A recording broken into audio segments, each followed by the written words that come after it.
Hello everyone, this is Jesus Alvarado and I am here at my physical therapy appointment. This will be my second one out of many. We're going to see how things go. Hopefully we hear good news that we can kind of loosen up the brace a little bit so we can bend a little bit more than just at 10 degrees. Maybe get 20, 30, around there. That would be nice. So I will head in and I'll keep you guys posted in just a few seconds. Alright, and I'm back. Alright, so it was pretty straightforward again. We ended up adding one more exercise, which I'll put right here. Boom. It's basically, I'm going to go to the side of the bed or the couch or whatever I have where I'm laying at, or I can have this happen. I'm going to kind of have my leg hang off and let the kind of leg drop, let gravity do its work and kind of stretch the knee out on its own. I'll do that for about 1 to 2 minutes, probably 2 to 3 times a day. I will add that to the normal exercises that I'll be doing. I will also show you how those exercises have been doing in the next few frames. So here they are. Well, hello everyone. So I'm going to show you the type of exercises that I'll be doing for my knee. The first one will be the one where I activate the quad and lift the leg. Second one will be the heel drags. And the third one, I'm going to need some help on this one because I don't really have the space for it, but I'll give you a demo of how it should look like. I might just put a video up at the end. So alrighty, here we go. So for the first part, we're going to have our legs like this. Bring this knee up like that, and then before we lift this leg up, we're going to try to activate the quad the best we can. Activate, lift up, 1 Mississippi, 2 Mississippi, down, relax. Activate quad, lift leg up, 1 Mississippi, 2 Mississippi, down. Alright, I'll keep doing it, and I'll see you guys in a hot second.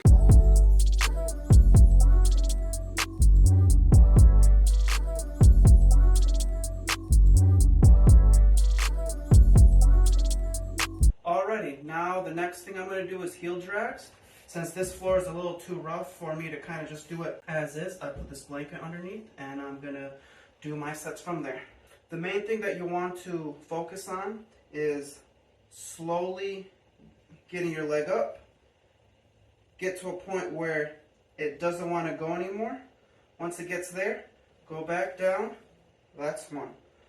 The goal is to kind of try to get a little bit further each time, but within reason. Just a little discomfort is okay, but pain is not where we want to be. So, alright, I got a few more. I'll see you in a little bit. Let's get it.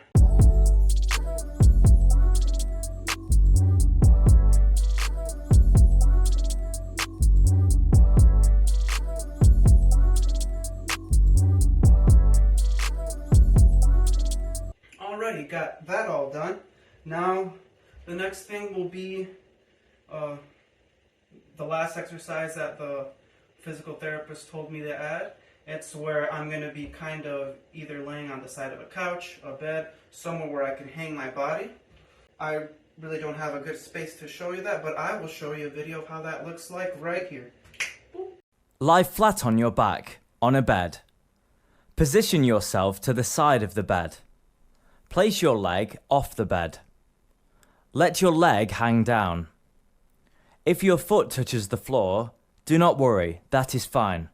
Although this exercise is easier performed on a higher bed or treatment table. This exercise will help stretch your hip flexor muscle. Alrighty, now that we got all those done, those were the main exercises that we have to do once PT is started.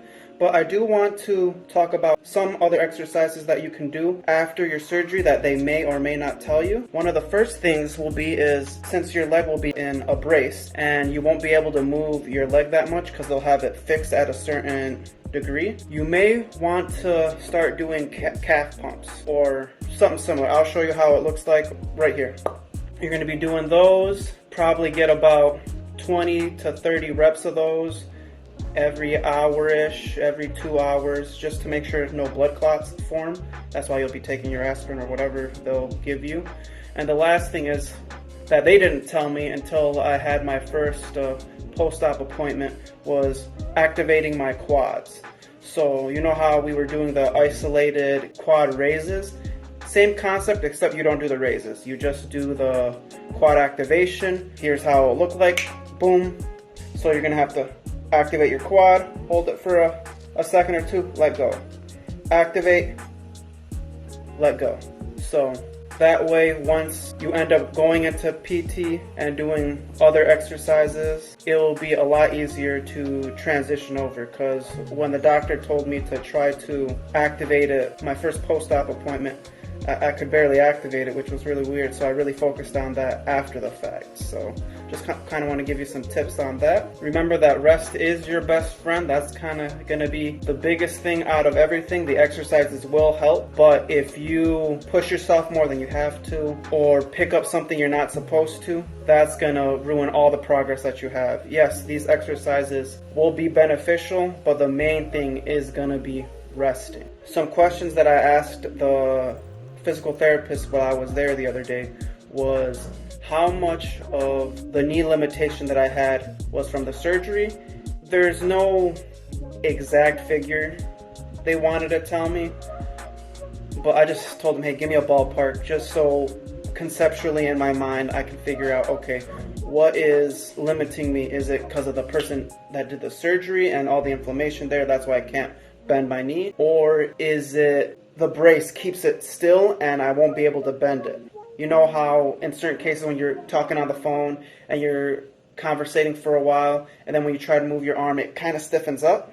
I'm wondering if that is the reason that why you can't bend your knee as well. The thing that they wanted to state was the percentages was 70 to 80% the surgery, and 20 to 30% would be the inflammation. So most of it is going to be from the surgery, so we just got to be patient. And for me, I'm still going to be icing my knee just to help with that, taking aspirin, whatever anti-inflammatories to kind of keep that at bay. Another thing, just for some stuff for you guys that have just gotten this surgery, is that when I first got out of the hospital and was sent home, I didn't feel any pain from the surgery itself.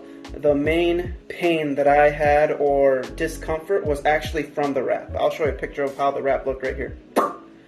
And because I never took it off, because I was scared that I was going to damage my knee in some way from opening up the brace, it was actually the source from the wrap that was around the leg. Once you feel comfortable, and if you have anyone that can assist you, I would recommend taking off the wrap, not the gauze stuff or anything like that that's exposing the knee after the surgery, but the wrap that's around that kind of compresses everything. I would take that off and see what types of pressure sores you may actually have from that. That was my main pain or irritant when I had those on. I thought the pain was from the knee. It was actually from the pressure sores, so that might be one thing that could have caused the pain.